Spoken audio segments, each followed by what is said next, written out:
today's vlog guys, ang itatakil natin ngayon is hindi naman about makeup and pagdadrama and so what. Ang pag-uusapan natin ngayon guys is about eyelash extension. Yes, eyelash extension. Kasi po, naka-eyelash extension ako ngayon. Kung napapansin nyo, mas buhay na tignan yung mata ko. I mean, hindi naman namamatay yung mata.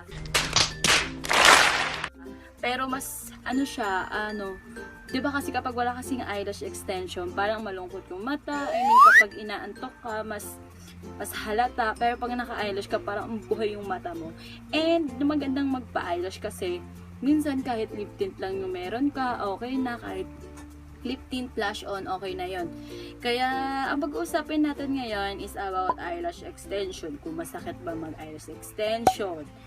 Gaano tinatagal yung eyelash extension. Tapos, paano yung procedure. And, ano pa ba? Ano pa ba yung mga tanong nyo about eyelash extension? Kasi guys, 3 beses na po ako nagpapa-eyelash extension. And, kaya naisipan ko ng i-vlog yon kasi 3 beses na rin naman siguro sapat na yung experience na yon para masabi ko yung experience ko. I mean, yung mga nalaman ko. Kasi, syempre, kapag di ka pa nakapag-eyelash extension, ang dami mong tanong. Kaya, try kong sagutin yung mga tanong nyo. I mean, yung mga tanong ko rin noon sa sarili ko na nasagot ko na kasi nga naranasan ko na. So, yung video na to is about doon lang sa eyelash extension. And, kung mayroon man ako hindi mga masasabi na na-feel nyo, siguro kasi, iba tayo ng pain tolerance, may mga ganun. And iba din siguro kasi, iba-iba naman kasi tayo. I mean, hindi tayo parehas ng pinag-eyelash extension. Kaya siguro iba-iba yung feeling and iba-iba yung mga keme-keme root, mga ganun. So, basta itong video na to is all about eyelash extension. So, without further ado, let's get started. So, ayun nga. Ano nga ba yung eyelash extension? Yung eyelash extension, para sa madaling paliwanag, yung eyelash extension is yung dinuduktungan yung pilik mata natin ng maikli. Merong sukat nun ng 8 ba? 8, 10, 12 ata yung sukat nun. Depende rin siguro sa pagkakabitan nyo kung gaano kahaba yung mga eyelash nila. And yung eyelash, na ang alam ko pa lang na dalawang klase ng eyelash is human hair and yung isa hindi siya human hair. Syempre kasi isa human hair, syempre isa hindi.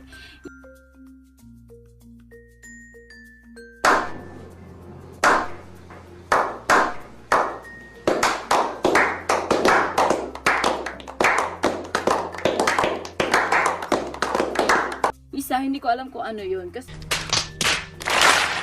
yung pinapakabit ko sa akin guys is human hair. Hindi ko kasi siya natanong. So, kung magpapakabit kayo ng eyelash, mas maganda yung human hair. Yung human hair kasi mas natural siya, kumbaga organic siya, ganon. Kaya, mas maganda magpakabit ng human hair kasi malambot siya and parang hindi ka naka-fake eyelashes extension and hindi siya nagdidikit-dikit, hindi siya ganon. And siguro mas matagal din siguro. Kasi hindi ko pa natatry yung isa kung anong tawag yung isa eh. Basta yung human hair kasi yung pinapakabit ko. Basta kung magpapakabit kayo guys, human hair. Ewan ko yung ano yung isa talaga eh. Hindi ko talaga alam eh. Synthetic ba yun? So, comment down below guys kung ano yun. Basta, human hair yung pinakamagandang ipakabit. Siguro kapag mas mamahalin yung mga branch ng pagkakabitan nyo, siguro meron pa mga ibang ina-offer sila na klase ng eyelash extension. Pero dun sa pinagkakabitan ko kasi, hindi naman siya pang high-end. Pang lang siya, affordable. Syempre sa vlog ko, di ba, puro affordable lang yung meron tayo kasi hindi naman tayo mapera, hindi tayo mayaman. So, kaya ayun, human hair. And, masakit bang magpa-eyelash extension? So, hindi po masakit magpa-eyelash extension. Nung first time ko magpa-eyelash extension, kinakabahan din ako kasi una, nanood muna ako sa YouTube kung paano ba yung procedure. And panoorin niyo po sa YouTube kung paano yung procedure ng pagkabit ng eyelash. Pero nalagay ko yung clip ng akin dyan kung paano ako So, ayun nga guys, na-delete yung video kung paano ako kinakabitan ng eyelash kaya hindi ko siya sa inyo mapakita. Pwede nyo naman siya panoorin sa YouTube kung paano yung procedure. Sorry kasi na-delete talaga, hindi ko alam kung bakit. Panoorin nyo na lang sa YouTube kung paano ilagay. Yung sa akin kasi, nilagyan ako dito ng parang tape. Ewan ko kung ba't may ganon. Tapos, una, titingin ka sa taas, look up ka, tapos lalagyan ka na dito ng tape, magkaganyan, cross. Cross. X pala yun eh. Mga bobo! Mga bobo! X yung lalagay nila. And then, pagkalagay doon sa'yo, pipikit ka na. Pagkatapos, lalagyan ka dito ng tape. Doon nilalagay yung parang glue din ata. Ganon. Basta ganon yung procedure. Just kakabit na siya isa-isa. Ganon yung procedure. Kung gusto nyo na mas malinaw, kung naguguluhan kayo sa akin, panoorin nyo na lang sa YouTube kung paano. Nung hindi pa ako nakapagpakabit, kinakabahan talaga ako kung masakit ba magpa-eyelash extension, yung mga ganon, ganyan. Para kasing meron mga nagpapa-eyelash extension na namamaga, yung dito nila, talukap ba to, namamaga, tas na, sobrang namumula, tas nanonood talaga ako ng mga vlog ng mga nagpapa-eyelash extension. Manood lang kayo nun. Una lalo ko nakabahan kasi after nila magpa-eyelash, pula ng mata nila sis, sabi nila, di daw masakit, pero ba't mapula yung mata? Ganun yung tumatakbo sa akin. Sa isip ko na hindi pa ako nagpapakabit. Pero, ayun na nga, dumating yung araw na nagpa-eyelash na ako. And ano ba experience ko? Kasi doon sa pinag-eyelash ko, okay naman yung eyelash extensions nila. Bakit ba namumula kapag after ng eyelash? Kasi, yung pandikit na nila, pandikit na ginagamit, medyo hapdi siya. As in, matitiri eye ka. Wow! May iyak ka, pero nakapikit ka kasi nun, pero di naman super iyak na totoo yung luha mo. Parang ano lang din sa mata mo, nasa loob lang. May iiyak ka kasi ang mahapde, yung hapde, hindi siya sobra. Pag dito siya sa part palang naglalagay, doon yung hapde, pero mawawala din naman parang ilang seconds lang, mawawala na rin yung hapde. And then, after nung mawala nung hapde dito, syempre kung saan ikakabit, doon yung may mahapde. Pero sa lahat ng procedure na magkakabit, hindi naman lahat ng part na lalagyan is sobrang hahapde. Minsan yung iba hindi naman hahapde. Basta, kung mahapde siya kasi dahil din siguro sa glue, para, based lang to sa experience ko, feeling ko lang dahil doon. And masakit ba siya kapag dinuduktong? Hindi siya masakit guys, as in, kung ini-imagine nyo masakit ba kapag dinuduktungan yung eyelash natin, hindi siya masakit. Ay, as in, gaganon lang. Ganito yun yung talukap niya, ganyan-ganyan lang. Ganon lang siya, wala siyang sakit, wala siyang ganun keme-keme, walang ganong sakit na mararamdaman. Yung haptilan talaga. Sa lahat ng sa buong procedure na mangyayari sa pag-eyelash mo, hapdi lang yung naramdaman ko doon sa pinag-eyelash ko, hapdi lang, hindi siya masakit talaga. And sobrang bilis lang, siguro 1 hour lang. Depende siguro kung gano'n nakagaling yung nagkakabit sa'yo. And syempre nakahiga kapag kinabitan ka nun sis, alang nakaupo ka, basta nakahiga ka nun. And basta, hapdi lang siya. Gano'n katagal ba tinatagal yung eyelash extension? So, tumatagal yung eyelash extension, alam ko 3 months. Pero based sa experience ko, tumatagal yung eyelash extension. Minsan 1 month lang, minsan 2. Hindi ako nagiging 3 kasi lalo na nung first time ko, hindi ka kasi sanay na may eyelash ka. Hindi ka sanay, kaya ako ginaganon-ganon ko yung eyelash ko, hinahawak-hawakan ko siya, tapos nabubunot ko siya. Pag nabubunot siya guys, pag binunot mo siya ng pwersa, masakit. Pero kung mabubunot siya ng kusa, hindi siya masakit. Pero kasi ako, ginaganon-ganon ko. Tapos yun, natatanggal siya kaya masakit. Pero kung hindi mo naman siya bubunutin ng pwersa, hindi naman siya masakit. So, ayun nga, hindi siya masakit and depende talaga sa pag-aalaga mo kung gaano katagal aabot yung eyelash mo. Basta sa akin, 1 month lang, 2 month lang. Hindi ako nagiging 3 month. Basta depende talaga sa pag-aalaga mo. And magkano bang magpa-eyelash extension? Depende kasi yan sa mga pagkakabitan nyo, kung magkano. Meron kasing mahal, meron affordable. Yung sa akin kasi affordable lang, hindi siya aabot ng 500 pesos. Basta ayun lang. And saan ba ako nagpapakabit? Hindi pala primera guys, dapat pala yung pronunciation is primera. Ganon. Lalagay ko dyan yung lalagay ko dyan yung picture ng store or yung basta anything about primera, lalagay ko dyan. So, dyan ako nagpapakabit. Di kasi ako nakapag-video doon. Kagabi lang ako nagpakabit. Hindi ako nakapag-video doon sa loob. Kasi natulog lang ako ng buong procedure. Pagising ko may eyelash na ako. Ganun. Maganda ka na pagising mo. Doon yung papakabit sa Primera. And mabait yung mga tao doon.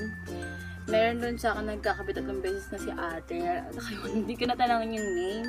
Pero mabait doon sa Primera. Try nyo mag-inquire doon. Try nyo pumunta. Open sila 4 nag-open yung store nila. And banda lang siya sa may Tondo. Malapit siya sa may Tondo High School ba yun. Basta doon lang siya. I don't know kung anong street yon. Pero try ko lalagay ko din dyan yung street nila kapag nakita ko, pag in-edit ko, talalagay ko dyan, pati yung picture. Doon ako nagpapakabit, and mura lang doon yung human hair, and masasabi mo namang maganda din. Pero kung may budget naman kayo, pwede naman magpakabit sa mahal. Pero ako kasi, doon lang ako, kasi yun naabot kaya ng pera ko, diba? And hindi naman pangit, kasi kung pangit, hindi ako uulit ng 3 beses doon. 3 beses na ako, doon lang ako nagpapakabit, kasi mura lang, tas maganda. And narinig ko, yung may-ari nun, is sumali siya sa artista din ata yung may-ari nun. Ewan ko. Basta ganun. Sumali din. Basta kemi social media din siya. Sa TV din siya lumalabas. And maganda doon ako nagpapakabit. And hindi siya abot ng 500. And kapag nagpakabit ka ng eyelash extension, sasabihin mo, diba, magpapa-eyelash ka, tatanungin ka kung gaano kahaba. Doon kasi 8, 10, 12 ata. Ang akin 10 yung pinipili kong haba. And tatanungin ka kung makapal or manipis. Yung sa akin kasi, nung unang lagay ko, makapal talaga siya, as in try ko mag-insert ng picture dyan kung gaano kakapal. And nung pangalawa, makapal. Nung pangatlo, eto na, manipis na siya. Manipis lang yung pinalagay ko para naman maiba. And titignan ko yung different. And masasabi ko, mas maganda yung manipis, lalo na kung first time mo, mas maganda magmanipis ka muna. Kasi kapag may eyelash extension ka talaga, as in sis, mapapasabi ka, Nasa, ang dandi ko. Mapapaganon ka na parang, ala, ang dandi ko naman tignan. mapapaganon ka na parang, ala, hindi ko naman tignan kasi ang kapal ng pilik mata mo. Pero maganda talaga siya guys, as in, kasi pagising mo parang ang ganda-ganda mo, kahit naman hindi, kahit wala ka pang ligo, ang ganda mo ng tignan. Pero pag nag-umpisa ka pa lang, tapos natatakot ka lang magpa-eyelash, gusto mo lang magpa-eyelash kasi gusto mo lang maranasan, magmanipis ka. And yung manipis guys, ganito siya kanipis. Try ko muna mag-insert ng clip. Ayan. Ganyan siya ka-ekle. And eto siya, oh, pag pinalapitan. Oh, sorry, ang oily. Ang init kasi. Ayan siya. Ganyan lang siya, oh, diba? Hindi siya halata. And ang ganda ng ginawa sa akin ni ate. Sorry na sa sa oily kong face kasi naka-blush on lang ako, naka-foundation, lip tint lang. Ayan, dito mahaba siya dito, parang butterfly, and dito hindi lang halata, 'di ba? Pero pag nakapikit, mahalata mo naka-eyelash yan. Pero pag sa malapitan, parang hindi naman, ang init. Grabe. Wait lang, kasi marinig niya eh. And then, 'di ba? Ayan na, ganyan siya ganyan lang yung itsura niya, as in ganyan lang yung itsura niya.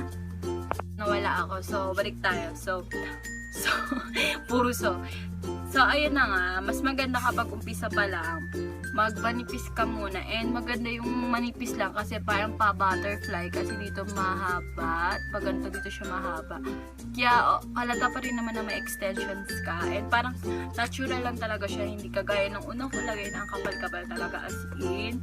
So kung first time mo pa lang, mas magandang manipis mo na siya. Pwede mo naman yung sabihin na manipis lang or makapal lang. Pero kung gusto mo sulit yung pera mo, kapalan mo na sis. Pero kasi pumapasok ko sa school, kaya gusto ko manipis lang muna. Pero pwede naman sa school naman yung makapal. So ano pa ba? Diba 3 months yung tinatagal? And paano ba tanggalin yung eyelash extension kapag ayaw mo na? Pwede siyang tanggalin ng olive oil.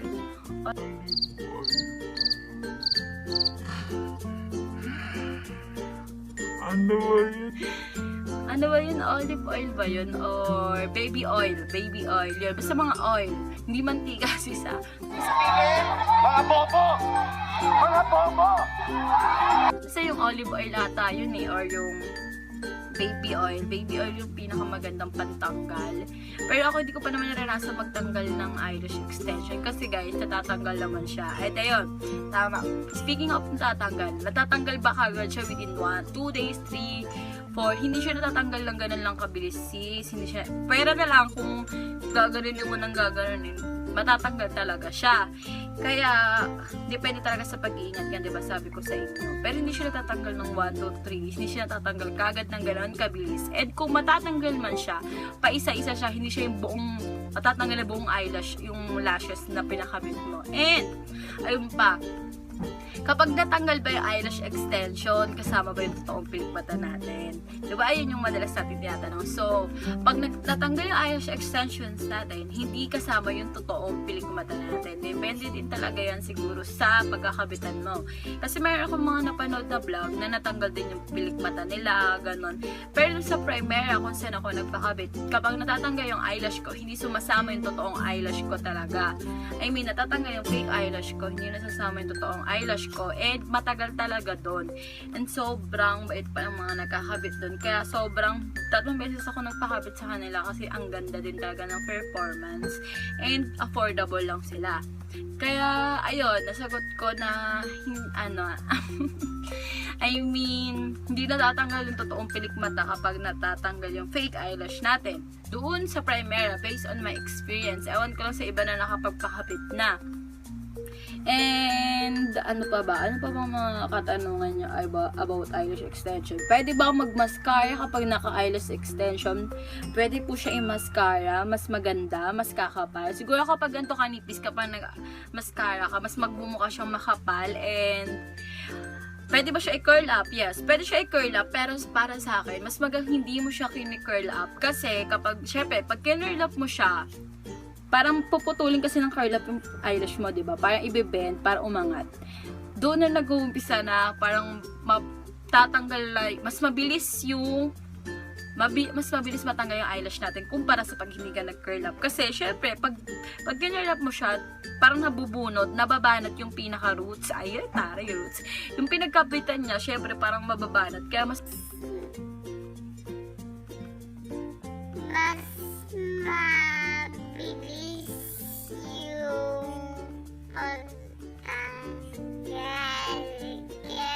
mabilis yung pagtanggal. Kaya mas hindi ka na mag-curl up. Pero kung gusto mo, pwede naman. Pero siguro yung 3 months mo din naabot. Siguro mga 1 month lang. Hindi naman 1 week. Mga 1 month na lang. Ganon. Pwedeng mag-curl up, pwedeng mag-mascara. And yun. After ba nating magpa-eyelash extension, 6 PM ka nagpa-eyelash, bawal ba siya basain? Yes guys, bawal siya basain. Para na sa safety mo. And then, bawal siyang kutkutin. Kahit naman, diba 6 ka, 7 to 9, ganun. Bawal mo siya kutkutin kahit ilang days na yung lumipas. Huwag mo siyang kukutkutin kasi nga, minsan doon nai-irritate yung eyes natin, and doon din mas mabilis na natatanggal yung eyelash natin kapag kinukutkot natin. And, pero pwede siya kinabukasan basain na guys ha. I mean, mga 3 hours lang naman, pwede mo na siyang basain. Siguro. Pero mas maganda, bukas ka na magbasa. Ganun. Pero sa akin naman kasi, mga 3 hours lang, pwede ko na, binasa ko na siya. And, ano pa ba? And yung 10, ganito kahaba yung 10. And ganyan lang itsura ng manipis. And yung makapal, yung insert ko kanina, ganun siya kakapal. And, ayun lang. Siguro naman nasagot ko na lahat ng katanungan nyo about eyelash extensions. And, sobrang ganda magpa-eyelash extension guys. Eh, hindi siya masakit. Kaya kung may bala ka magpa-eyelash extensions, magpa-eyelash ka na sis, huwag kang matakot. Pumunta ka lang doon sa alam mong safe ka. And pumunta ka doon sa mga beauty, keme-keme, mga ganon, mga keme-keme beauty, hindi yung sa kakilala mo na kaibigan na marunong magkabit ng eyelash para sa safety mo. Hindi, wag yung ganon kasi diba ang dami na mga napapahamak kayo na napull dahil sa mga pagpapaganda keme-keme nila. Kaya mas maganda dun ka sa may professional and alam na talaga. Ganon, and yung medyo dinadayo din yung yung lugar nila kasi kapag dinadayo, ibig sabihin safe and mas okay yung ganun.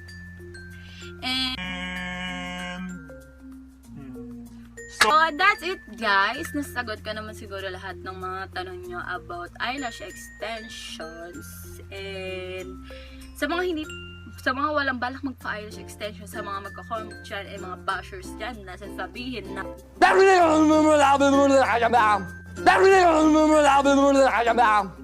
wala naman yan guys kasi kung sino yung tao na nagpapa-eyelash, yan mo, kasi may pera silang pampa-eyelash and gusto nila yun. Kung ayaw magpa-eyelash, okay na naman. Hindi ka naman namin pinipilit magpa-eyelash. Pero, etong video na to, pinilm ko lang to para magkaroon kayo ng idea sa mga natatakot na magpa-eyelash na hindi naman talaga nakakatakot kaya magpa-eyelash ka na. Pero hindi ako against sa mga hindi naka-eyelash. Mas maganda pa rin talaga yung natural ka. Pero kasi ako, wala akong pilikmata. I mean, may yung pilikmata ko hindi kasing haba ng ganito. Gusto ko yung medyo mahaba kasi nga pagpapasok ako sa umaga makakumsabog. Kaya gusto ko magpa-eyelash para naman mukha tayong okay lang yung ganun. And sobrang laking dagdag sa self-confidence mo yung na-achieve mo yung gusto mong look and yung mas nagmumukha kang presentable, yung alam mo sa sarili mo na basta mapifeel mo yan mapifeel mo yun na parang nadagdagan yung self-confidence mo. Ako kasi kapag nagpapa-eyelash extensions ako, nadagdagan yung self-confidence ko, mas may na akong humarap sa ibang tao, yung ganon. And siguro that's it na guys. Nasagot ko na lahat ng katanungan yung mga sis. Sorry kung sobrang bilis lang ng video na to and sorry kung masyadong mabilis kasi gabi na, matutulog na ako kasi bukas may pasok pa ako. Kaya sobrang bilis lang nito and gusto ko lang i-film na siya para naman may upload ako and ma-edit ko rin siya, diba? So, ayun nga. So, puro that's it guys. Oo nga pala, follow nyo pala ako sa Facebook, Cris Pagobo, and sa Twitter, Pagobo, Cris lang. Binaligtad lang siya guys. Dati may TikTok din ako, nagpapapalo ako sa TikTok, pero ngayon, hindi na ako nag-TikTok and wala rin akong Twitter. So, that's it guys. Don't forget to subscribe and click nyo na yung notification bell para every time na may upload ako, lagi kayo notify. So, that's it guys. Thank you for watching. Bye!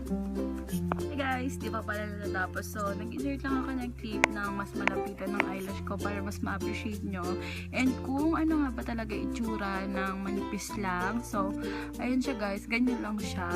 Pag nilapit nyo ganyan. And pag pumikit ka, ganyan. Pag dumilat ka, ganyan. Nakadilat ka na. Syempre. So, ayun siya guys. Ayan siya. Nilalapit ko lang siya para mas maano niya. Diba? Mas mukha lang siya natural. Clip. Yung kanina, insert ko yung clip na nakaganto rin akong picture.